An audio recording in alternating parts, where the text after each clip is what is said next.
할렐루야. 5월 4일 토요일 새벽 기도를 시작하겠습니다. 사도신경으로 우리 신앙을 고백합니다. 나는 전능하신 아버지 하나님 천지의 창조주를 믿습니다.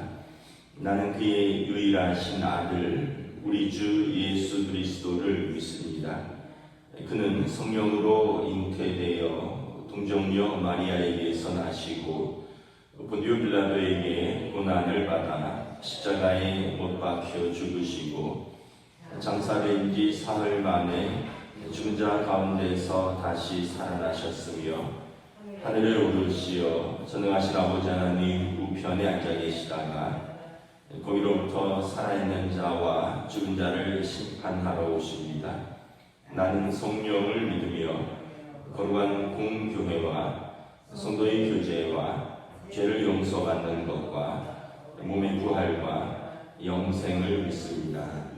아멘. 찬송가 265장 찬양하시겠습니다. 찬송가 265장입니다.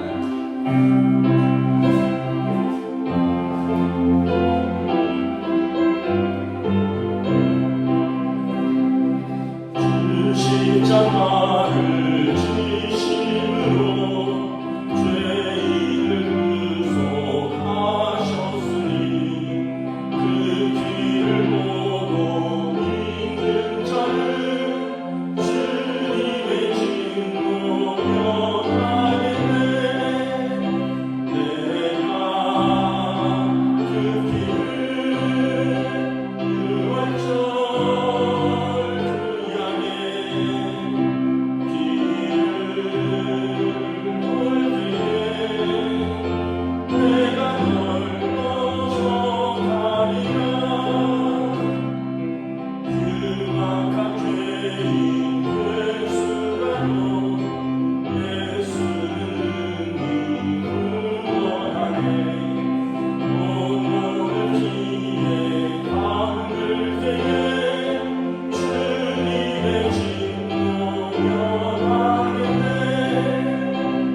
구약성경 열왕기 13장 1절부터 10절까지 말씀입니다. 열왕기 13장 1절부터 10절까지 말씀입니다.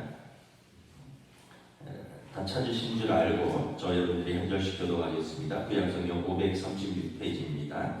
열왕기 13장 1절부터 10절입니다. 보라, 그때 하나님의 사람이 여호와의 말씀으로 말미암아 유다에서부터 베델에 이르니 마침 여로보암이 제단 곁에 서서 분향하는지라. 하나님의 사람이 제단을 향하여 여호와의 말씀으로 외쳐 이르되 제단아 제단아 여호와께서 이와 같이 말씀하시기를 다윗의 집에 요시아라 이름하는 아들을 낳으니 그가 내 위에 분양하는 산당 제사장을 내 위에서 제물로 바칠 것이요 또 사람의 뼈를 내 위에서 사르리라 하셨느니라 하고 그날에 그가 징조를 들어 이르되 이는 여호와께서 말씀하신 징조라 제단이 갈라지며 그 위에 있는 재가 쏟아지리라 하매 여로보암 왕이 하나님의 사람이 베델에 있는 제단을 향하여 외쳐 말함을 들을 때 제단에서 손을 펴며 그를 잡으라 하더라. 그를 향하여 편 손이 말라 다시 거두지 못하며 하나님의 사람이 여호와의 말씀으로 보인 징조대로 제단이 갈라지며 재가 제단에서 쏟아진지라. 왕이 하나님의 사람에게 말하여 이르되 청하건대 너는 나를 위하여 내 하나님 여호와께 은혜를 구하여 내 손이 다시 성하게 기도하라. 하나님의 사람이 여호와께 은혜를 구하니 왕의 손이 다시 성하여 전과 같이 되리라. 왕이 하나님의 사람에게 이르되 나와 함께 집에 가서 쉬라. 내가 네게 예물을 주리라. 하나님의 사람이 왕께 대답하되 왕께서 왕의 집 절반을 내게 준다 할지라도 나는 왕과 함께 들어가지도 아니하고 이곳에서 떡도 먹지 아니하고 물도 마시지 아니하니 이는 곧 여호와의 말씀이 내게 명령하여 이르시기를 떡도 먹지 말며 물도 마시지 말고 왔던 길로 되돌아가지 말라 하셨음이니이다 하고 이에 다른 길로 가고 자기가 베델에 오던 길로 되돌아가지도 아니하리라. 아멘. 할렐루야. 한 주간 평안하셨습니까? 5월 또 첫 번째 토요일 새벽 기도 오신 여러분들을 주님의 이름으로 환영하고 축복합니다. 한번 인사하겠습니다. 한 주간 평안하셨습니까? 내일이 어린이날이고 또 월요일이 대체 휴일인데 황금 연휴에 물폭탄이 쏟아진다고 하네요. 우리 어린이들의 마음에 비가 쏟아지겠네. 그래서 내일 월요일 비 온다 하니까 여러분 참고하시기 바랍니다.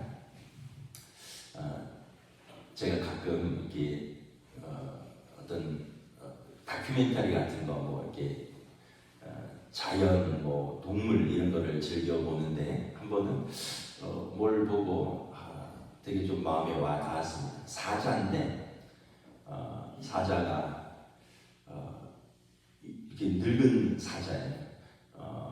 얼마나 이제는 빨리 뛸 힘도 없고 또 빠른 힘도 없는 것 같아요. 그 갈비뼈가 앙상하게 다 드러났습니다. 그리고 느릿느릿 걷는데 그 옆에 사슴이 이렇게 풀을 뜯고 있는데 사슴을 쫓아가지도 않고 사슴이 사자를 무서워하지도 않고 그리고 하이에나들이 무리지어서 뭐 한 10대 마리가 사자 주위를 어슬렁어슬렁 거리고 있는데 사자가 그냥 평안히 초원을 거닐더라고요. 그 다큐멘터리를 이제 해설하는 분이 사자는 죽은 고기는 먹지 않는데 자기가 사냥해서 먹지 그래서 죽은 고기는 먹지 않고 그리고 저렇게 힘이 떨어지면 어느 날 더 이상 사냥할 수 없으면 이렇게 저러다가 죽으면 그럼 이제 하이에나들이 와서 사자를 이제 마지막에 물어 뜯어서 숨을 끊어놓고 저렇게 생을 마감한다. 그런데 제가 이제 느낀 건 뭐냐 하면 사자의 품위였어요. 사자의 품위. 그 푸른 초원에 그 드넓은 초원에 느릿느릿하고 갈비뼈가 앙상한데 사자는 사자더라고요. 사자의 위용과 또 사자의 그 갈기 컬과 그래서 이제는 더 이상 사슴도 사자를 무서워하지 않고 하이에나도 코앞까지 와서 사자를 약올리는데도 사자는 그냥 이렇게 유유자적하게 그렇게 있다가 이제 자기 죽음을 받아들이고 하이에나들에게 물어뜯겨 죽는다. 이게 이제 정글의 원리다.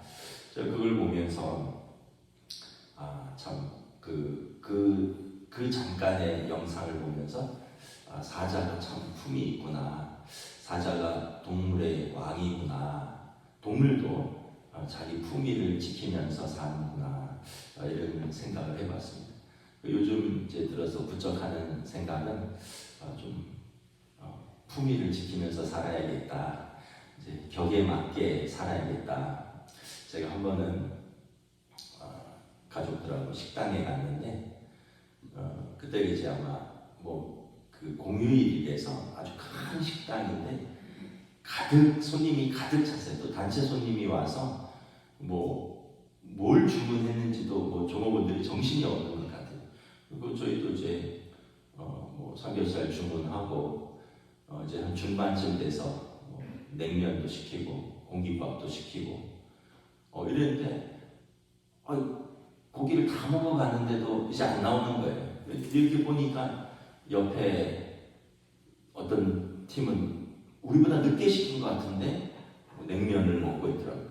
또 뒤에 보니까 우리보다 늦게 시켰는데 또 뭐 냉면도 먹고 김치찌개도 먹고 그러더라고요. 그래서 제 생각에는 우리 주문이 빠졌구나. 그래서 배를 눌렀어요.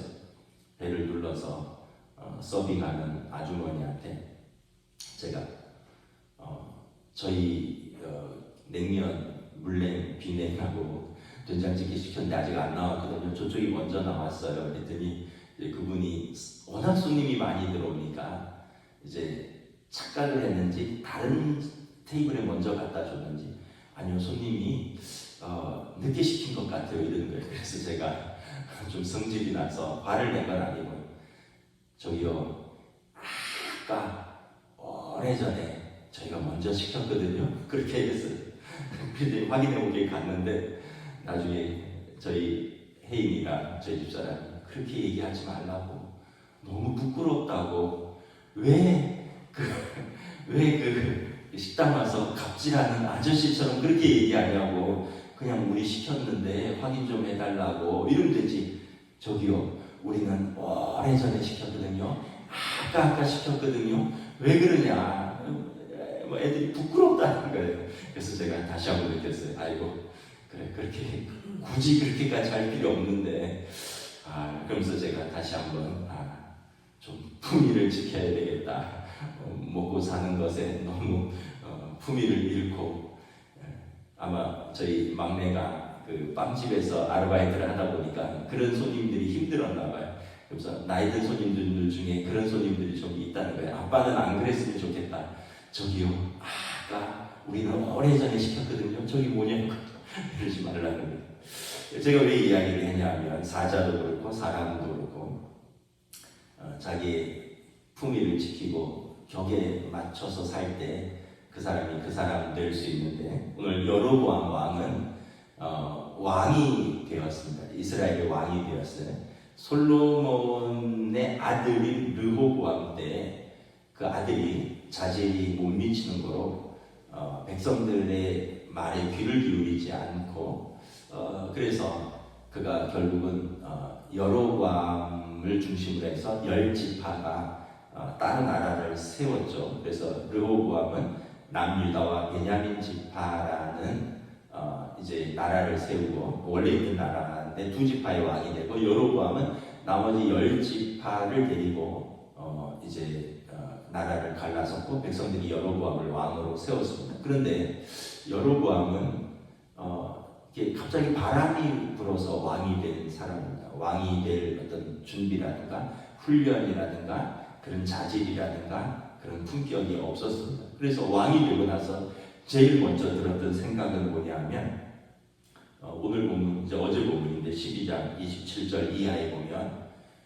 야, 내가 이렇게 얼떨결에 왕이 됐는데 이스라엘 백성이 예루살렘에 가서 성전에서 예배를 드리면, 그 율법을 보면 모든 유대인 남자들은 그 3대 절기, 유월절, 오순절, 초막절에 그 몸을 성전에 보이라. 그래서 평소에는 가까운 데 가서 회당에서 예배를 드리지만 이 3대, 1년에 한 번 3대 명절은 반드시 성전에 올라가야 되는데, 그러면 27절에 보면 이 백성이 솔로몬 성전에 가서 예배드리다가 다시 르호보암에게로 돌아가고 그리고 나를 죽이고 내 왕위를 빼앗겠다. 그러면서 이제 여로보암이 든 생각이 예루살렘 성전에 못 가게 막자. 그래서 그 세겜과 그리고 단에 그 북이스라엘의 제 꼭대기가 단이고 세겜은 수도거든요. 그래서 이곳에 이제 이후에는 오므리 왕조 때 사마리아가 수도가 되지만 여로보암은 세겜의 성을 쌓고 그곳을 수도로 삼았는데 이곳에 두 곳에 산당을 세우고 이것이 솔로몬 성전을 대체한다. 예루살렘 성전을 대체한다. 그리고 그곳에 갑자기 뭘 세웠으니까 뭘 만들어둬야 되잖아요. 그래서 이 예루살렘 성전은 솔로몬과 또 다윗 때부터 준비한 아주 화려하고 또 멋진 성전이니까 그것에 비견될 만큼 금송아지를 크게 만들어서 단과 베델과 이제 세겜에다 두고 이곳에서 제사를 지내라. 그리고 또 이 3대 명절 말고 다른 명절을 만들었습니다. 31절 이후에 보면 임의로 유다 명절 절기와 비슷하게 절기를 만들어서 이때 예배드리면 된다. 그리고 아마 또 레위 자손 중에서 그 어떤 왕권의 정통성 때문에 레위 지파들은 아마 유다와 그 다윗 언약에 대한 그런 것 때문에 여로보암을 잘 지지하지 않았던 것 같아요. 그래서 레위 자손을 패하고 다른 백성을 제사장을 세워서 임의로 이제 단을 쌓고 제사를 지냈다는 거죠. 근데 이제 이것은 그 마음의 두려움 때문입니다. 사실 여로보암도 하나님이 세운 왕이에요. 성경을 읽어보면 솔로몬의 왕 르호보암이 백성들의 말에 귀를 기울이지 않고 교만하기 때문에 하나님께서 여로보암을 세워서 그 나라를 찢어서 너에게 주겠다라고 했거든요. 근데 여로보암이 하나님에 대한 믿음이 없었고 그리고 그는 이제 백성들의 마음을 두려워했고 자기 자리를 잃을까봐 두려워해서 이제 무리수를 둔 거죠. 르호보암이 이제 무리수를 두다가 나라가 갈라진 걸 보면서도 자기는 이제 그 왕권과 그 자리를 지키려고 그리고 두려움 때문에 이렇게 10계명의 1, 2계명을 위반한 거죠. 금송아지를 만들고 임의로 절기를 제정하고 레위 자손이 아닌 제사장을 임명하고 그리고 자기가 그곳에서 제사를 드렸다는 거죠. 결국은 이스라엘의 왕은 하나님의 신탁을 받아서 대신 통치하는 대리인입니다. 그런데 그가 하나님을 저버리고 자기 자리를 지키기 위해서 우상을 섬기고 두려움 때문에 그 이스라엘의 왕으로서의 그 품격을 잃어버렸다는 것입니다. 그래서 13장 1절에 보면 하나님이 진노하십니다. 그리고 유다에서부터 하나님의 사람을 보내어서 여로보암에게 공개 경고를 합니다. 2절에 보면 나중에 다윗 가문의 요시아라는 사람이 나타나서 요시아 왕은 종교개혁을 한 왕인데 그가 너가 세운 이 우상과 산당을 폐할 것이다. 이 거짓 제사장들을 이 제단에 죽여서 그 뼈를 불태울 것이고 그리고 3절에 보면 이것이 지금 내가 임의로 하는 말이 아니라 하나님의 말씀인 하나님의 그 사인으로서 하나님께서 지금 당신이 제사 드리고 이 제단이 갈라지고 이 위에서 불탄 제물의 재가 땅에 쏟아지리라. 여러분 되게 불길한 거죠. 그랬더니 4절에 여로보암 왕이 손을 펴서 그 선지자를 가리키면서 저를 잡으라 하고 손을 뻗었는데 그 손이 말라서 손이 굳어서 오므리지를 못하게 되었다라는 놀라운 일이 벌어진 거죠. 그리고 5절에 보면 방금까지 여로보암 왕이 붙들고 분향하던 그 베델의 제단이 반으로 갈라지고 그 위에 있던 재들이 땅에 쏟아지는 선지자의 그 예언, 하나님의 징조가 눈앞에 실현이 되는 것을 보여줍니다. 그래서 6절에 보면 여로보암이 선지자에게 부탁을 합니다. 나를 위하여 하나님께 은혜를 구해달라. 내 손을 다시 오므릴 수 있도록 내 손이 다시 성하게 해달라 기도를 합니다. 그래서 선지자가 왕을 위하여 기도하니 왕의 손이 다시 전과 같이 성하게 되고 그리고 이를 통해서 이제 여로보암 왕이 다시 하나님에 대해서 생각을 하게 되죠. 누굴 두려워할 분인가? 생명도 복과 화를 주관하는 분이 하나님이시라는 것을 그 선지자를 통해서 다시 한번 여로보암에게 공개적으로 보여주고 경고하는 사건입니다. 7절에 보면 여로보암이 선지자에게 내 손을 고쳐줘서 감사의 예물을 전하고 싶다. 그러니까 하나님께 회개하고 하나님께 돌아와야 되는데 지금 당장 눈앞에 벌어진 그 자기 손 이제 괜찮아진 것만 생각하고 감사를 표하고 싶다. 그랬더니 8절 또 9절에 선지자의 품격을 보여줍니다. 왕은 왕의 품격을 못 보여주는데 선지자는 내가 왕의 집의 절반을 내게 준다고 해도 나는 그 왕의 호의를 받지 않을 것이요 당신하고는 떡도 마시지 않고 물도 마시지 않는다. 왜냐하면 하나님께서 당신에게 가서 경고하라 그랬지 당신하고 가서 먹고 마시라고 하지 않았다는 거예요. 그리고 내가 그 일을 하러 급히 올라왔고 또 왔던 길을 그대로 가면 어떤 다른 사람들이 만나서 나를 회유할까봐 내가 그 길로 그대로 돌아가지 않고 다른 길로 그대로 돌아가라고 하나님께서 말씀하셨다. 그래서 선지자는 여로보암 왕의 선물도 거절하고 그와 함께 먹고 마시고 쉬지도 않고 이제 돌아가는 것을 바라봅니다. 왜 하나님께서 우상 숭배를 그렇게 싫어하실까 이런 생각을 다시 한번 해봅니다.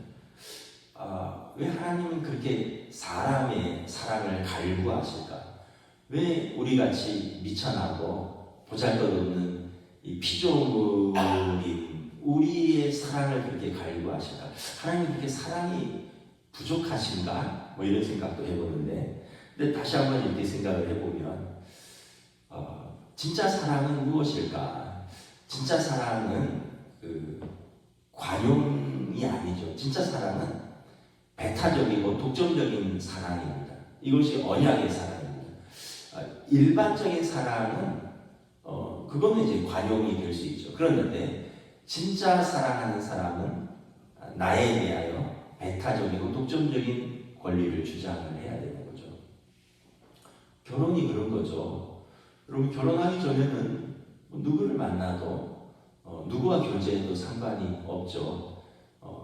그런데 결혼을 하면 그 아내와 남편과 언약을 세웁니다. 우리는 독점적이고 배타적인 그 사랑을 갈구하고 그 언약을 선언하고 약속하는 것이죠. 그래서 가끔 결혼식 주례 때 제가 결혼하면 세상의 절반을 포기하는 거라고. 결혼하기 전에는 세상의 절반이 남자고 세상의 절반이 여자인데 결혼하면 세상의 절반을 포기하고 한 사람을 선택을 하는 것이죠. 배타적이고 독점적인 사랑이죠. 그런데 그렇게 결혼했는데 만약에 아내가 남편에게 당신이 나에게 할 것은 꼬박꼬박 월급을 갖다 주는 것이다. 그리고 밖에 있는 내가 묻지도 따지지도 않고 상관하지도 않겠다. 밖에서 얼마나 스트레스가 많냐, 일이 힘드냐, 뭐 룸사롱도 좀 다니고, 뭐 어떤 퇴폐, 뭐 마사지 클럽도 다니면서 좀 즐기고, 또 밖에서 뭐 어떻게 남자가 맨날 지겹게 나만 보면서 살겠느냐, 여자친구도 좀 사귀고, 퇴근하고 여직원들하고 좀 놀러도 다니고, 나는 괜찮다. 나는 꼬박꼬박 월급만 갖다 주면 된다. 만약에 여러분 이렇게 한다면 정말 이 부부 관계가 맞느냐, 그 아내가 남편을 사랑하고 남편이 아내를 사랑하는 관계가 맞느냐라는 거죠. 여러분 하나님께서 우리에게 이렇게 말씀하신다면 아까 그 아내처럼 내가 원하는 것은 일주일에 딱 한 번 주일날 와서 예배 드리는 것이다. 그리고 너의 11조와 절기의 헌금과 그러면 충분하다. 나머지 날에는 절에 가든지 뭐 점을 치든지 또 무당을 불러서 구슬을 하든지 나는 그런 거 신경 안 쓰다. 난 속이 좁거나 편협한 신이 아니다. 나는 너그러운 신이다. 다 이해한다. 그렇다면 과연 하나님께서 우리를 사랑하시고 우리는 하나님을 사랑하는 것이 맞느냐라는 거죠. 여러분, 아까 결혼이 배우자의 사랑을 나눠 쓰는 것이 아니라 배우자에게 독점적이고 배타적인 사랑을 요구하고 갈망하는 것이라 했는데, 하나님께서도 우리에게 그것을 요구하셨습니다. 나는 질투하는 하나님이라, 질투하는 하나님이라, 나 외에 다른 신을 섬기지 말고 너희를 위하여 다른 신의 형상을 하늘에 있는 것이나 땅에 있는 것이나 바다에 있는 것이나 어떠한 것도 만들지 말아라. 나는 너희를, 보이지 않지만 너희를 지었고 너희를 사랑하고 너희를 구원하신 그 하나님이라.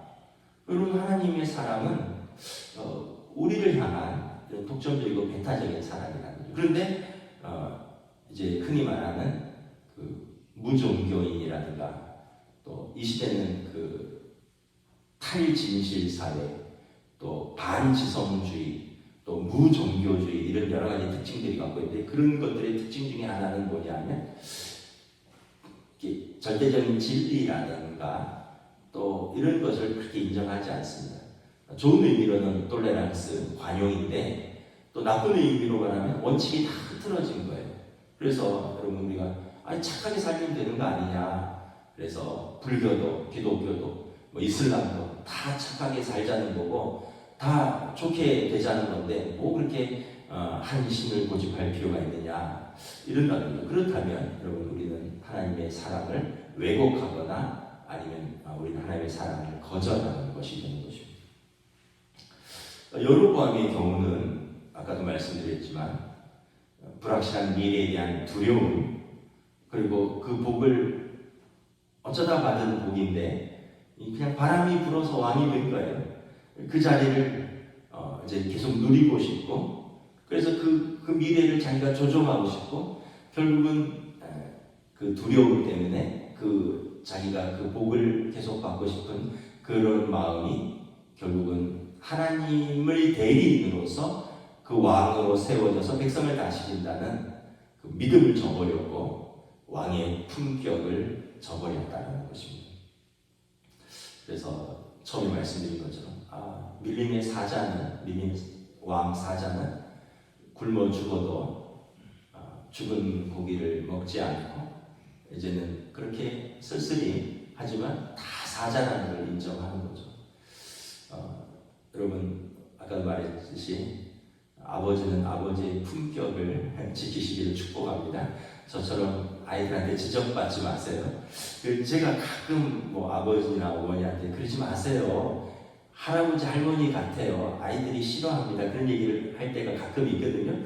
근데 어느 순간 제가 그러고 있더라고요. 제가 딴 데보다 냉면 늦게 나온다고, 또 뭐 이런 것들에, 사소한 것들에 품격을 잃어버리지 마십시오. 그래서 아버지는 아버지의 자리에, 엄마는 엄마의 자리에, 할아버지는 할아버지의 자리에, 할머니는 할머니의 자리에 그 자리를 지키시고 우리의 믿음을 지키고 우리의 품격을 잃어버리지 않고. 우상 숭배는 대부분 그겁니다. 두려움 때문에 그렇습니다. 두려움 때문에, 미래에 대한, 불확실한 미래에 대한 두려움 때문에. 제가 바닷가에서 10년 이상 자랐는데 바닷가 사람들이 그렇게 미신을 믿습니다. 왜냐하면 매일 남편이 배를 타고 나가기 때문에, 매일 아들들이 배를 타고 나가기 때문에. 옛날에는 그런 마음을 잘 몰랐어요. 왜 그때 그 마을에 교회도 있고 이런데 사람들이 그렇게 미신을 섬기고 배 타는 사람들, 바닷가에 있는 사람들이 그런 마음을 잘 몰랐는데 아들들을 군대에 보내보니까 계속 기도하는 마음이 생기더라고요. 계속 걱정이 되더라고요. 그러니까 그 바닷가에 사는 사람들이 그 배 타고 매일 바다에 나가는 그 두려운 마음이 그들이 하나님을 알지 못하니까 우상을 섬기는 거죠.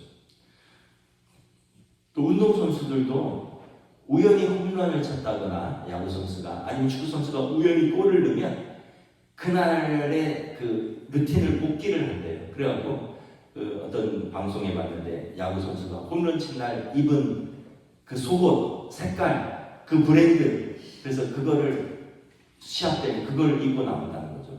또 어떤 루틴을 깨지 않으려고 한다는 거죠. 징크스라는 거죠. 그러니까 이제 이게 운동선수든지 배 타는 사람들이든지 누구나 마찬가지입니다. 자기 삶에서 두려움을 믿음으로 하나님께 맡기지 못하고 어떤 징크스라든지 어떤 우연이라든지 어떤 눈에 보이는 그것을 두려움을 극복하는데 눈에 보이는 그것을 붙든다는 거예요. 그래서 여러분 우리가 하나님보다 더 사랑하는 것이 우상숭배이다. 그러니까 하나님을 믿어야 되는 거예요.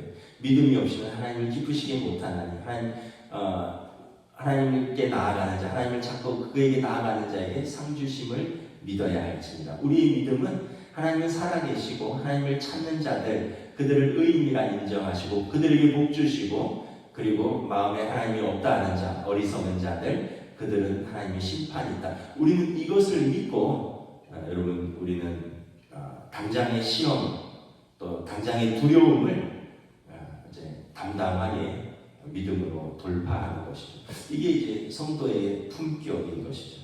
여로보암처럼 되지 않아야 되는 것이죠. 결국 여로보암은 비참한 최후를 맞이하는 것을 볼 수 있습니다. 우리는 성경을 통해서 계속해서 우리에게 하시는 말씀은 두 주인을 섬길 수 없다. 사랑을 나누지 말라는 거예요. 하나님을 사랑하라는 거예요. 그러면 하나님께서 더 큰 사랑으로 우리에게 베풀어 주신다는 거예요. 심지어 아브라함에게 네 자식보다 나를 더 사랑하느냐를 물으셨어요. 아브라함의 마지막 시험은 이삭을 바치라 했습니다. 이삭을 제단에 묶어놓고 칼을 들 때까지 하나님은 침묵하셨어요. 그런데 칼을 내리치려고 할 때 하나님이 아브라함을 급히 부르시죠. 아브라함아. 그 히브리어는 강조법이 없습니다. 히브리어는 최상급은 반복하면 강조하는 겁니다. 최상급입니다. 헛되면 헛되도다. 아브라함아. 하나님이 그에게 급히 부르시고 그리고 그를 위하여 내가 내 마음을 알았으니 한 양을 예비해 두었다. 그래서 하나님께서 아브라함의 마지막 시험은 그의 사랑이 100세 낳은 아들보다 하나님을 더 사랑하는가 그거를 보고 싶으셨던 것 같아요. 그리고 아브라함은 그 시험을 마지막으로 인생의 시험이 이렇게 끝이 납니다. 그리고 아브라함이 이삭을 드리려고 했던 그 산이 지금의 그 솔로몬 성전이 세워졌던 예루살렘 성전 자리로 알려져 있는 것이죠. 그래서 여러분 우리가 정말 무엇을 사랑하는가? 성경에 보면 에서가 나오죠. 에서는 당장 먹고 사는 것 때문에 형의 품위를 잃어버리죠. 조상 대대로의 언약도 저버립니다. 내가 사냥하고 와서 당장 배고픈데 이딴 장자권, 이딴 언약이 무슨 대수냐? 팥죽 한 그릇 나오 동생아. 그거 넘기면 네가 달라고 하는 거 주겠다. 장자권 가져가라. 근데 에서는 당장 먹고 사는 그것 때문에 결국 하나님의 언약도 버렸고 장자의 권리도 버렸고 우리도 그럴 때가 있죠. 당장 먹고 사는 것이 중요하지. 신앙이 밥 먹여주냐, 예배가 우리를 밥 먹여주냐, 당장 내가 먹고 살기 없이 어려운데, 근데 결국은 그러면서 우리의 믿음도 저버리고, 우리의 품격도 저버리고, 그렇다고 해서 먹고 사는 것이 해결되는 것도 아니고, 결국은 또 우리는 에서처럼 슬피 우는 때가 온다는 것을 바라보는 것입니다. 우리가 오늘 여로보암의 교훈을 통해서 깨닫는 것은 왕은 하나님이 세우는 것이다. 내가 지키는 것이 아니다. 그리고 왕은 모든 백성들 앞에서 하나님을 예비하고 하나님 앞에서 백성들 앞에 그 품위를 지켜야 되는 자리인데 그는 두려움 때문에 자기 욕심 때문에 이것저것 다 저버렸고 결국 심판을 받았다는 것입니다. 저와 여러분들이 우리는 왕 같은 제사장이라고 했습니다. 그리고 가정에서 우리는 부모입니다. 자녀들에게 왕과 같은 존재감이 있어야 됩니다. 우리가 먹고 사는 것 때문에 우왕좌왕하고 두려움 때문에 어쩔 줄 몰라하고 품위를 다 잃어버리면 자녀들이 우리를 존경하지 않습니다. 우리가 그 굶어 죽어도 그 사자처럼 품위를 지키고 여러분 우리가 아브라함처럼 우리가 가장 사랑하는 분이 하나님을 고백할 때 하나님께서 우리와 함께 하시고 우리에게 은혜 주시고 우리에게 복 주실 줄을 믿습니다. 기도하겠습니다. 우리 시간 함께 합심해서 기도하겠습니다. 하나님께서 연약한 목동인 다윗을 왕으로 세우시고 그는 하나님 마음에 합한 사람이라 하셨습니다. 그리고 여로보암은 많은 사람들의 지지를 받았지만 그는 하나님을 저버림으로 하나님이 그를 버리셨습니다. 우리가 무엇을 붙들 것인가? 믿음이란 무엇인가? 또 성도의 또 우리가 가정의 어른으로서 또 우리가 지켜야 할 것, 우리의 품위는 무엇인가를 다시 한번 생각하며 우리 가정의 달에 함께 기도하며 나아가겠습니다. 할렐루야. 주님의 은혜를 감사합니다. 오늘 여로보암이 많은 백성들의 주대로 하나님의 뜻으로 많이 이루어지죠. 그 안에 있는 두려움, 염려, 미래에 대한 불확실함, 그의 자리를 지키기 위한 그런 인간적인 많은 생각들로 그는 하나님을 저버렸고 그는 결국 왕으로서의 그 자리를 지키지 못할 뿐만 아니라 하나님께서 심판하시는 거라고 생각합니다. 우리 삶에서 우리가 두려움이 있습니다. 염려가 있습니다. 지금 있는 것을 잘 지키고 싶은 마음이 있습니다. 그러면서 우리가 우리의 교회와 우리의 생각으로 우리가 눈에 보이는 것들을 붙들다가 믿음을 잃어버리지나 하나님에 대한 사랑을 잃어버리지나 우리 하나님에 대한 온전한 신뢰를 잃어버리지나 다시 한번 우리 자신을 돌아볼 수 있습니다.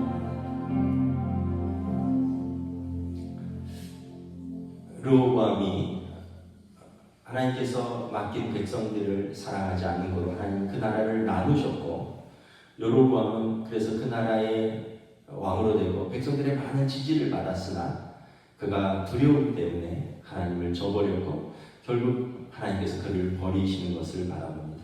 우리의 삶에서 우리도 어떤 두려움, 염려 그리고 내가 붙든 것들을 놓지 않으려고 하는 그런 마음들, 그래서 눈에 보이는 그것을 붙드느라고 우리를 지으시고 우리에 대한 계획이 있으시고 우리를 사랑하시고 우리를 구원하시는 보이지 않는 하나님을 저버릴 때가 있지 않은가 우리 자신을 돌아봅니다.